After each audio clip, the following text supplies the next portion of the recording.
যে সরকার, এই সরকারের আমাদের সম্মানীয় মুখ্যমন্ত্রী মাননীয় শুভেন্দু অধিকারী মহাশয় তার প্রথম যে ক্যাবিনেটের মন্ত্রিসভা গঠন করেছেন, সেই 5 জনের মধ্যে একজন হচ্ছেন আমাদের সম্মানীয় ক্ষুদিরাম টুডু মহাশয়। তো গতকাল যে দপ্তর বন্টন হয়েছে, সেই দপ্তর বন্টন হওয়ার পর উনি আজ বর্ধমানে এসেছেন। যেহেতু উনি বর্ধমানে থাকেন এবং এসে উনি সর্বমঙ্গলা মায়ের চরণে পুজো দিয়েছেন, আমরা সকলে উপস্থিত ছিলাম।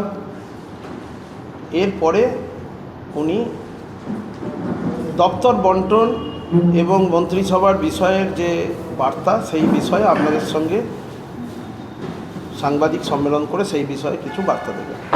ধন্যবাদ।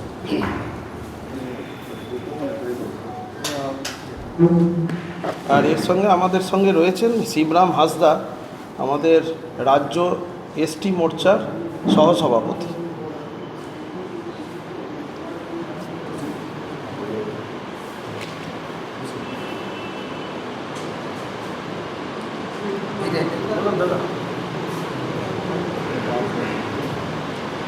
বলুন। হ্যাঁ, শুরু করুন। নমস্কার। আজকের অর্থাৎ আপনারা সবাই জানেন যে ভারতীয় জনতা পার্টির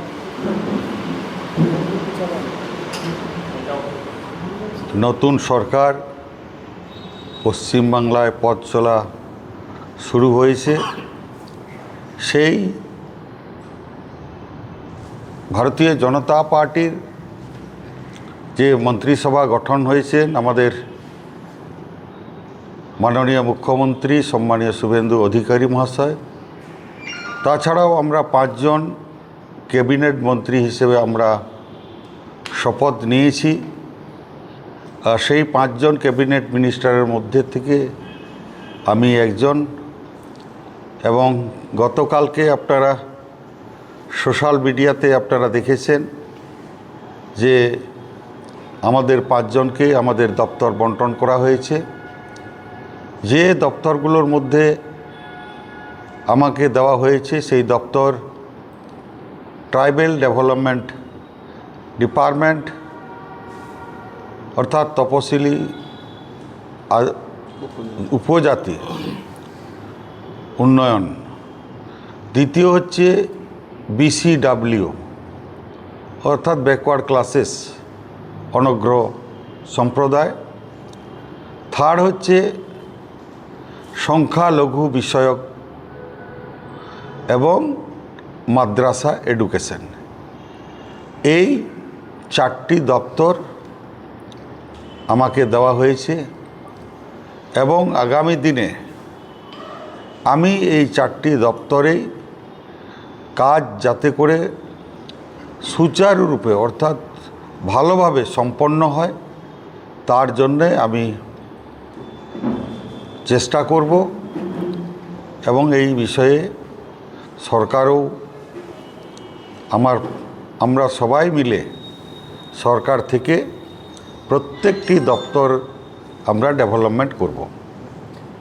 জাতি শংসাপত্র নিয়ে দুর্নীতির অভিযোগ ওঠে, এই বিষয়টা কীভাবে দেখেন? দেখুন, এখানে বিশেষ করে যে প্রায় এই 15 বছরে প্রচুর আদিবাসী হয়েছে। এই দুয়ারে সরকারের নাম করে এই তৃণমূল সরকার যেভাবে মুড়কির মতো ফেক ST সার্টিফিকেট দেওয়া হয়েছে, এই ফেক ST সার্টিফিকেটকে আমরা নির্মূল করব। এটাই আমার কাছে প্রথম চ্যালেঞ্জিং বিষয়। জঙ্গলমহলে অনেক আদিবাসী অনেক দুঃখের মধ্যে আছে, সেই ব্যাপারে আপনি কী অবস্থা?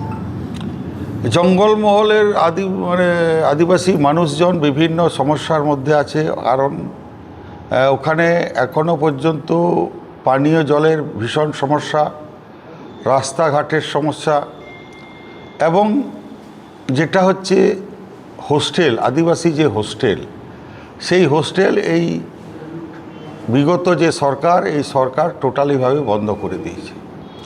তাই আমাদের এই নতুন সরকার গঠন হওয়ার পর আমার এই কাজগুলো যাতে করে আদিবাসী বাড়ির ছেলেমেয়েরা বিনা পয়সায় হোস্টেলে থেকে পড়াশোনা করতে পারে, হ্যাঁ, সেই ব্যবস্থাগুলো আমরা করব। পূর্ব বর্ধমান জেলার জন্য আপনার কোনো কিছু আছে যে পূর্ব জেলায় আদিবাসী সম্প্রদায় বা তাদের কোনো হোস্টেল ছেলে মেয়েদের পড়াশোনা নিয়ে? হ্যাঁ, এখানেও বিভিন্ন জায়গা, বিভিন্ন ব্লকে হোস্টেল আছে। যেমন আমার যে নিজের স্কুল, আপনারা জানেন কার্জন গেটের কাছে যে বর্ধমান বাণীপীঠ হাই স্কুল, এই হাই স্কুলে আমি একটা হোস্টেল তৈরি করেছি এবং প্রায় 120টি সিট ক্যাপাসিটি, ওটা স্কুল অ্যাটাচ হোস্টেল।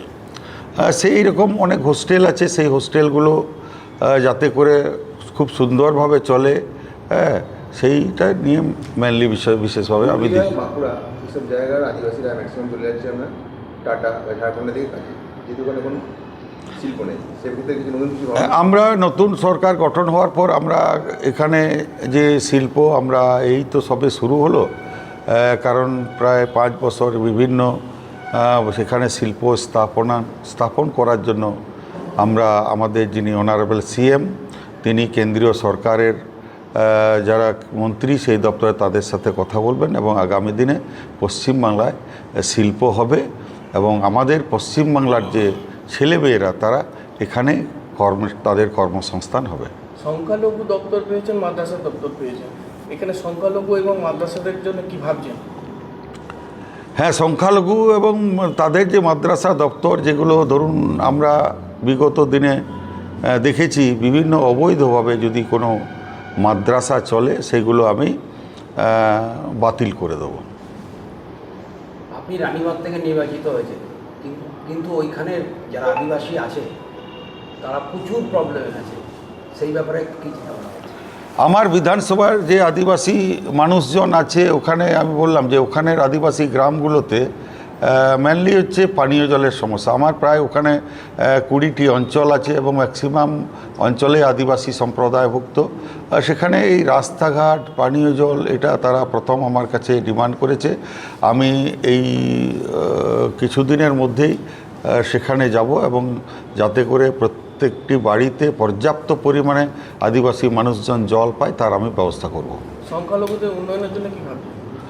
সংখ্যালঘু উন্নয়নের জন্য আমি অবশ্যই ভাববো তারা, কারণ আপনারা জানেন গতকালকে আমরা আমাদের অনারেবল সিএম এবং আমরা সবাই ক্যাবিনেট যে মন্ত্রিসভা আমরা কালকে পাস করেছি বিভিন্ন যে মহিলাদের জন্য। আমাদের ভোটের আগে যে ইস্তাহার ছিল, অর্থাৎ যে অন্নপূর্ণা ভাণ্ডার, আমরা 1 জুন থেকে সেটা আমরা চালু করছি।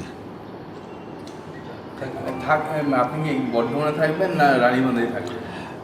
আমি দেখুন, এখানে আমার পরিবার থাকে। আমি এখানে যেহেতু বর্ধমান স্কুলের আমি একজন শিক্ষক, সেই জন্য মেনলি আমি কিন্তু বাঁকুড়াতেই থাকবো। এটা যাওয়া আসার পথে রাত্রি হয়ে গেল, এখানে নাইট স্টে করলাম, আবার সকালে চলে গেলাম, এইরকম আর কি। কারণ সেই হচ্ছে মিডিলে যে স্টে, তা সেই হিসেবে এবং আমার পরিবারের সাথে মিলিত হওয়ার জন্য এখানে আমি থাকছি।